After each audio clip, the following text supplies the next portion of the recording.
Hi everyone. இந்த வீடியோவில் என்ன பார்க்க போகிறோம் அப்படின்னா உங்களுக்கு எல்லாருக்குமே ஸ்கூல் ஸ்டார்ட் ஆக போகுது. ஸோ என்னென்ன விஷயங்கள் நீங்கள் வந்து இப்போ first starting of the year நம்மளுக்கு இப்போ ஈவன் தான் உங்களுக்கு வந்து ஸ்பெஷல் கிளாஸஸ் எல்லாமே வச்சுருந்தாலுமே ப்ராப்பரான ஒரு ஸ்கூல் என்ன செய்ய போகுது நாளிலேருந்து உங்களுக்கு ஸ்டார்ட் ஆக போகுது. ஸோ என்னென்ன விஷயங்கள் உங்கள் மைண்டில் இருக்கணும், வாட் டு டூ இந்த ஒரு அகாடமிக் இயர் நீங்கள் இந்த 1 இயரை கரெக்டாக பிளான் பண்ணிங்கன்னா இது ஈவன் 10th இருந்தாலும் சரி, 11th இருந்தாலும் சரி, 12th இருந்தாலும் சரி, நீங்கள் அச்சீவ் பண்ணணும் அப்படின்னு நினைக்கிற கோலை உங்களால் அச்சீவ் பண்ண முடியும். அதுக்கு கரெக்டான ஒரு பிளானிங் இருக்கணும். ஸோ என்னென்ன விஷயங்கள் நீங்கள் மைண்டில் வச்சுக்கணும் ஸ்கூல் ஸ்டார்டிங்கில், இதே இதை நீங்கள் கடைசி வரைக்கும் என்ன செய்யணும் கொண்டு போகணும். அதுதான் என்னோட ஒரே ஒரு வேண்டுகோள். அண்ட் இந்த ஃபுல் இயருக்குமே உங்களுக்கு தேவையான நிறையா வீடியோஸ் உங்களுக்கு வரும். So if you find this channel useful, please do subscribe and like this video. Thank you. Okay, thank you. நான் வீடியோ முடிய போகிறதில்ல, நம்ம இப்போ தான் ஸ்டார்ட் பண்ண போகிறோம். ஓகே, ஸோ ஃபஸ்ட்டு ரொம்ப முக்கியமான விஷயம், அடாப்ட் டு த சிச்சுவேஷன். என்ன சிச்சுவேஷனுக்கு அடாப்ட் பண்ணணும்? இப்போ ஈவன் தோ உங்களுக்கு ஸ்பெஷல் கிளாஸ் தான் இருக்குன்னா நீங்கள் மட்டும் போயிட்டு வந்திருப்பீங்க உங்கள் ஸ்கூலுக்கு, கொஞ்சம் ஃப்ரீயாக இருந்திருக்கலாம், டைமிங் உங்களுக்கு ஏற்ற மாதிரி அட்ஜஸ்ட் பண்ணியிருப்பாங்க. இதுக்கப்புறம் ஃபுல் ஃப்ளெஜ்டாக ஸ்கூல் ஸ்டார்ட் ஆக போகுது. ஸோ ஸ்பெஷல் கிளாஸஸ் அதிகமாக இருக்கும், காலையிலே போயிட்டு நைட்டு வர மாதிரி கூட இருக்கலாம். ஸோ அப்போ நம்ம ஸ்கூலில் வந்து டைமிங்கை ப்ளேம் பண்ணக்கூடாது. எனக்கு படிக்க டைம் கிடைக்க மாட்டேங்குது, இவ்வளோ நேரம் போயிட்டு இவ்வளோ நேரம் வரேன். எல்லாருக்கும் அந்த ஒரு வருஷம் கஷ்டம் இருக்க தான் செய்யும். அப்போது நீங்கள் அதுக்கு அடாப்ட் ஆகிக்கணும். ஓகே, இதுதான் நம்மளோட சிச்சுவேஷன், இப்படி தான் இருக்க போகுது. அப்போ இந்த ஒரு வருஷம் நம்மளுக்கு வந்து என்ன செய்யணும், இப்படி தான் இருக்குங்கிற ஃபஸ்ட்டு மைண்ட் செட் நம்ம ஃபிக்ஸ் பண்ணிட்டோம். மைண்ட் செட் ஃபிக்ஸ் ஆகிடுச்சுனாலே ரெஸ்ட் ஆஃப் த திங்ஸ் ஆட்டோமேட்டிக்காக என்ன செய்யும், ஒர்க் அவுட் ஆக ஆரம்பிச்சிடும். Second, analyse the time. என்ன டைம் அனலைஸ் பண்ணணும் அப்படின்னா, உங்களுக்கு ஸ்கூல் டைமிங் இருக்குல்ல, எவ்வளோ நேரம் உங்களுக்கு ஸ்கூல் டைமிங் இருக்குது அப்படிங்கிறத ஃபஸ்ட் அனலைஸ் பண்ணுங்கள். மார்னிங் எப்போ போகிறீங்க, ஈவினிங் எப்போ வரீங்க. அப்போது மார்னிங் வந்து இப்போ ஃபார் எக்ஸாம்பிள் 8க்கு போயிட்டு ஒரு 5 இல்லை 6க்கு வரீங்க அப்படின்னா 6க்கு அப்புறம் நீங்கள் என்ன பண்ணலாம், ஒரு 1/2 hour இல்லை 1 hour கிட்ட நீங்கள் பிரேக் எடுத்துகிட்டு 7க்கு என்ன செஞ்சிடணும், ஸ்டார்ட் பண்ணிடணும். அப்போ நைட் வந்து ஒரு 7 to 10 இல்லைனா 11 வரைக்கும் இல்லை 10:30 வரைக்கும் படிக்கிறீங்கன்னு வச்சுக்கோங்க. அடுத்து ஒரு 11க்கு நீங்கள் பெட்டுக்கு போனாலுமே மார்னிங் ஒரு 5 இல்லை 5:30க்கு என்ன செஞ்சிடணும், எழுந்திரிச்சிடணும். ஒரு 10:30 வரைக்கும் படிச்சுட்டு காலைல ஒரு என்ன செய்யலாம், ஒரு 6 to 7 மார்னிங் ஒரு 1 hour, இல்லைனா ஒரு 5:30 to 7.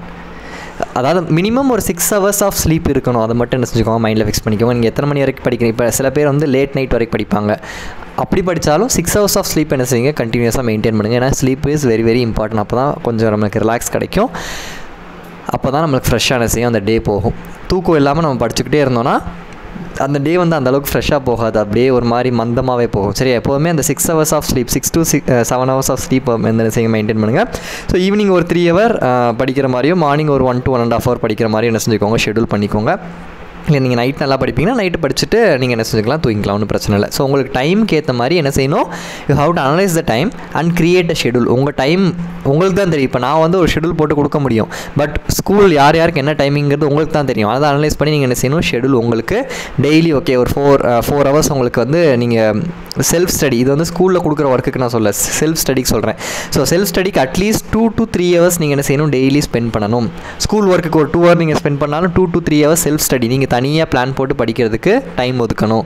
ஒரு நாளைக்கு 2 subjects per day நீங்கள் என்ன செய்யணும், படிக்கணும். ஃபார் எக்ஸாம்பிள் ஒரு நாளைக்கு மேக்ஸ் கெமிஸ்ட்ரி படிக்கிறீங்கன்னா அடுத்த நாள் ஃபிசிக்ஸ் பயாலஜி, அடுத்து திருப்பி 3rd day again maths chemistry படிக்கணும், அடுத்து ஃபிசிக்ஸ் பயாலஜி படிக்கணும், அடுத்து மேக்ஸ் கெமிஸ்ட்ரி ஃபிசிக்ஸ் பயாலஜி. இது மாதிரி அல்டர்னேட்டிவ் டேஸில் இந்த 2 சப்ஜெக்டாக நீங்கள் என்ன செய்ய போகிறீங்க, படிக்க போகிறீங்க. அண்ட் சண்டே கம்ப்ளீட் ரிவிஷன், இல்லை நீங்கள் நிறையா படிக்கிற மாதிரி என்ன செஞ்சுக்கலாம், ஒரு பிளான் பண்ணிக்கலாம். பட் மண்டே டு சாட்டர்டே அந்த 2 சப்ஜெக்டாக என்ன செய்யணும், ஃபஸ்ட்டு ஒரு நாள் 2 சப்ஜெக்ட், அடுத்த நாள் அடுத்த 2 சப்ஜெக்ட், அடுத்து திருப்பி ஃபஸ்ட் டே படித்தது, அடுத்து செகண்ட் டே படித்தது, இந்த மாதிரி மாற்றி நான் சொல்கிற மாதிரி என்ன செய்யணும், நீங்கள் படிக்கணும். சரியா? தென் ரொம்ப இம்பார்ட்டண்டான விஷயம், நீங்கள் இந்த லீவில் படிக்கலையா, ஒன்றும் பிரச்சனை இல்லை, விட்டுருங்க, டோன்ட் வரி.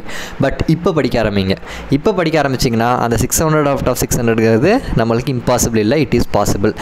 இப்போ நான் சொல்கிறேன் ஸ்டார்ட் நவுன்னு. ஈவன் ஒரு எக்ஸாமுக்கு அப்புறமும் நம்ம போட போகிற ஒரு வீடியோலையும் இப்போ ஸ்டார்ட் பண்ணால் நான் சென்டம் எடுக்க முடியுமா, இப்போ ஸ்டார்ட் பண்ணால் இவ்வளோ எடுக்க முடியுமான்னு கேட்குறவங்க இருக்க தான் செய்வாங்க. பட் நான் என்ன சொல்கிறேன்னா, அதாவது ஸ்டார்ட் பண்ணுறதுக்கு கரெக்டான நேரம்னு ஒரு நேரம், நல்ல நேரம் அப்படிலாம் கிடையாது. Start now it self. இப்போவே என்ன செய்யுங்க, படிக்க ஆரம்பிச்சிருங்க. So that is the thing I want to convey. நீங்கள் எவ்வளோக்கு எவ்வளோ சீக்கிரம் படிக்கிறீங்களோ அவ்வளோக்கு எவ்வளோ போர்ஷன் ஈஸியாக முடிச்சுட்டு ஈஸியாக நல்லா ரிலாக்ஸாக ரிவைஸ் பண்ணலாம். நிறைய எக்ஸ்ட்ரா படிக்கலாம், கம்பல்சரி கொஷின்ஸ் படிக்கலாம், ப்ரீவியஸ் இயர் கொஷின்ஸ் படிக்கலாம், 1 wordsக்கு நீங்கள் புக்கின் படிக்கலாம். நிறைய ரிலாக்ஸான செய்ய பண்ணி படிக்க முடியும். நீங்கள் ஒரு நாள் டிலே பண்ண பப்ளிக் எக்ஸாம் முன்னாடி கொஞ்சம் கஷ்டப்பட போகிறீங்க இன் டேர்ம்ஸ் ஆஃப் ஸ்ட்ரெஸ். ஏன்னா நமக்கு நிறையா ஒரு நாளில் படிக்கணும்னு சொல்லும்போது ஸ்ட்ரெஸ் ஆட்டோமேட்டிக்காக க்ரியேட் ஆயிரும். கரெக்டாக? ஸோ அந்த ஒரு சிச்சுவேஷன் வரக்கூடாதுங்கிறதுக்காக தான் ஸ்டார்ட் பண்ணுங்கள். கொஞ்சமாக படிக்க ஸ்டார்ட் பண்ணுங்கள். ஒரே நாளில் ஒரு லெசன் உங்களை யாரும் படிக்க சொல்ல, 5 கொஷின் 6 கொஷின் கொஞ்சமாக ஸ்டார்ட் பண்ணுங்கள். கொஞ்சமாக ஸ்டார்ட் பண்ணால் தான் அது போக ஆட்டோமேட்டிக்காக அது கண்டினியூஸாக என்ன செஞ்சிடும், மாறிடும். And consistently. இது ரொம்ப ரொம்ப முக்கியம். இப்போ நான் ஸ்டார்ட் பண்ணுறவொடனே இன்றைக்கி ஒரு நாள் 2 நாள் நீங்கள் படிப்பீங்க, அடுத்த 3ஆவது நாள் படிக்காமல் போகிறது பிரயோஜனம் இல்லை. ஒரு நாளைக்கு 4 மணி நேரம், அடுத்த நாள் நான் ஒரு 4 மணி நேரம் படிக்கிறேன், இல்லை ஒரு நாளைக்கு நான் 5 மணி நேரம் 6 மணி நேரம் படிக்கிறேன், அடுத்து ஒரு 4 நாள் படிக்கலை, வேஸ்ட். அதுக்கு நீங்கள் டெய்லி 2 மணி நேரம் படிக்கிறது எவ்வளோ பெட்டர். ஒரு சிலர் இருப்பாங்க, இப்போ சண்டேனா ஒரு 10 hours ஷெடியூல் போட்டு படிச்சுட்டு அடுத்து ஒரு 3 நாள் படிக்கல 4 நாள் படிக்கலைன்னா அது என்ன பிரயோஜனம் கிடையாது. அது நீங்கள் அந்த சண்டே படித்த 10 மணி நேரம் படித்தது ஆட்டோமேட்டிக்காக மறந்துடும். அப்போது நீங்கள் ஒரு நாளைக்கு 2 மணி நேரம் படிக்கிறது எவ்வளவோ பெட்டர். ஒரு நாளைக்கு 10 மணி நேரம் படிக்கிறத விட டெய்லி 2 மணி நேரம் படிக்கிறது எவ்வளவோ better. So consistency is very very important for success. அது வந்து நீங்கள் படிப்புன்னு எடுத்துக்கணும் இல்லை, எந்த ஒரு ஆக்டிவிட்டி என்ன ஒரு கோல் நீங்கள் வச்சுருந்தாலுமே அதில் கன்சிஸ்டன்சி வெரி இம்பார்ட்டன்ட். இப்போ நான் ஒரு வீடியோ போடுறதா இருக்கட்டும், இப்போ நான் ஒரு நாள் ஒரு 10 வீடியோ நான் கம்ப்ளீட்டாக கொடுத்துட்டேன் உங்களுக்கு, அடுத்து நான் ஒரு 10 நாள் வீடியோ போடலன்னு வச்சுக்கோங்களேன், யாராவது இந்த சேனலை திரும்பி பார்ப்பீங்களா? உங்களுக்கு சேனல் மறந்துடும் ஆப்வியஸாக. ஏன்னா நீங்கள் அந்த ஒரு நாள்லேயே 10 வீடியோ பார்த்துட்டிங்கன்னா அடுத்து 10 நாளைக்கு என் சேனல் உங்களுக்கு தெரிய போகிறதில்ல. அப்புறம் நான் திருப்பி 11ஆவது நாள் வீடியோ போடும்போது கொஞ்சம் கொஞ்சமாக வரும், திருப்பி அந்த நான் ஸ்க்ராட்ச்லேருந்து அப்படியே வியூஸை கொண்டு போகிற மாதிரி இருக்கும். இதே தான் படிப்புலையும் 10 மணி நேரம் படிச்சுட்டு திருப்பி ஒரு வாரம் நீங்கள் படிக்காமல் திருப்பி படிக்கும்போது அப்படியே கொஞ்சம் கொஞ்சமாக தான், அது உடனே அந்த ஸ்பீடு கிடைக்காது உங்களுக்கு. ஸோ கன்சிஸ்டண்ட்டாக என்ன செய்யுங்க, படிங்க. This is the only thing என் எக்ஸ்பீரியன்ஸில் நான் உங்களுக்கு சொல்லணும்னு நினைக்கிறது. சரியா? தென் அதர் ஆக்டிவிட்டீஸ்க்கும் செப்பரேட்டாக ஒரு டைம் வச்சுக்கோ. இப்போ வந்துட்டு ஒரு 1/2 hour ரிலாக்ஸ் பண்ணுறீங்கன்னா அந்த 1/2 hourல சோஷியல் மீடியா பாருங்கள், தப்பு கிடையாது. நான் வந்து ரொம்ப ஸ்ட்ரிக்டாக ஒன்றுமே பண்ணாமல் இருக்கணும் அப்படிலாம் நான் சொல்ல மாட்டேன். ஃபிசிக்கல் ஆக்டிவிட்டி தேவை. சோஷியல் மீடியா ஆப்வியஸாக நம்ம வந்து we tend to use, அது என்னவாக இருந்தாலும் சரி. பட் நான் என்ன சொல்லுவேன்னா அதை கம்ப்ளீட்டாக அவாய்ட் பண்ண முடியாது, நினச்சா முடியும், பட் கம்ப்ளீட்டாக அவாய்ட் பண்ணணும் இல்லை. பட் உங்களை என்ன செய்யலாம், அதுலேருந்து லிமிட் பண்ணிக்கலாம். இப்போ ஒரு நாளைக்கு 2 மணி நேரம் 3 மணி நேரம் பார்க்குறதுக்கு ஒரு 20 minutes 25 minutes ஒரு லிமிட்டை நீங்களே செட் பண்ணி ஆப்பில் நீங்கள் அதுக்கேற்ற மாதிரி பாருங்கள். அதிலே இப்போ இன்ஸ்டாலே நம்மளுக்கு 25 minutes 20 minutesலாம் லிமிட் இருக்குல்ல. ஸோ லிமிட்டை வச்சுட்டு நீங்கள் பார்க்க ஆரம்பிங்க, ஆட்டோமேட்டிக்காக அந்த லிமிட் வந்தோடனே க்ளோஸ் ஆயிரும் ஆப். அப்போது ஓகே நம்மளுக்கு படிக்கணுங்கிற ஒரு இன்டிமேஷன், ஒரு அலாரம் மாதிரி அதை என்ன செய்ய போட்டு கொடுக்க போகுது. ஸோ அந்த மாதிரி வச்சு என்ன செய்யுங்க, யூ ப்ரொசீட். அதுக்கப்புறம் வெளியே போயிட்டு வாங்க, வாக்கிங் 10 minutes, அது ஒன்றும் பிரச்சனை இல்லை. பாட்டு கேளுங்க, நல்ல மியூசிக் கேளுங்க. இந்த மாதிரி அதர் ஆக்டிவிட்டீஸ்க்கும் கொஞ்சம் டைம் நீங்கள் என்ன செஞ்சுக்கணும், ஒதுக்கிக்கணும். தென் நீங்கள் இப்போ போனோடனே மந்த்லி டெஸ்ட் மிட்டம்னு ஆரம்பிச்சிருவாங்க. போர்ஷனுக்கு எவ்வளோ நடத்துகிறாங்களோ அதை விட அந்த டெஸ்ட்டுங்கிறது அதிகமாக இருக்கும். எவ்வளோ சீக்கிரமாக போர்ஷனை முடிக்க முடியுமோ முடிச்சுட்டு டெஸ்ட்டை ஸ்டார்ட் பண்ணிடுவாங்க. அதனால் டெஸ்ட்டு படிக்க நேரம் இல்லைன்னு ஒரி பண்ணாதீங்க. This is the time to start. கண்டிப்பாக என்ன செய்யுங்க, படிக்க ஆரம்பிங்க.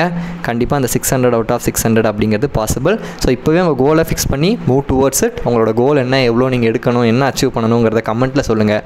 இதே வீடியோவை திருப்பி ஒரு வருஷம் கழிச்சோ இல்லை நீங்கள் பப்ளிக் எக்ஸாம் எழுதும் போதோ பாருங்கள், நம்ம அச்சீவ் பண்ணிட்டோமா அப்படிங்கிறது உங்களுக்கு தெரியும். So this is the thing I want to say before going to school. ஒரு மோட்டிவேஷன் கொடுக்கணும்னு நினச்சேன். எந்தளவு கொடுத்துருக்கேன்னு தெரில.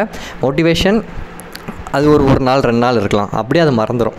But discipline will last for ever. நீங்களே ஒரு ஃபிக்ஸ் பண்ணி நீங்களாக டிசிப்ளினாக யாருமே சொல்லாமல் நீங்களாக படிச்சிட்டிங்கன்னா அன்றைக்கி நீங்கள் ஜெயிச்சிட்டிங்க, அவ்வளோதான். That is the thing I want to say. இதோட வீடியோ கன்க்ளூட் பண்ணிக்கலாம். நெக்ஸ்ட்டு நம்ம சப்ஜெக்ட் வீடியோஸில் மீட் பண்ணலாம். தேங்க்யூ.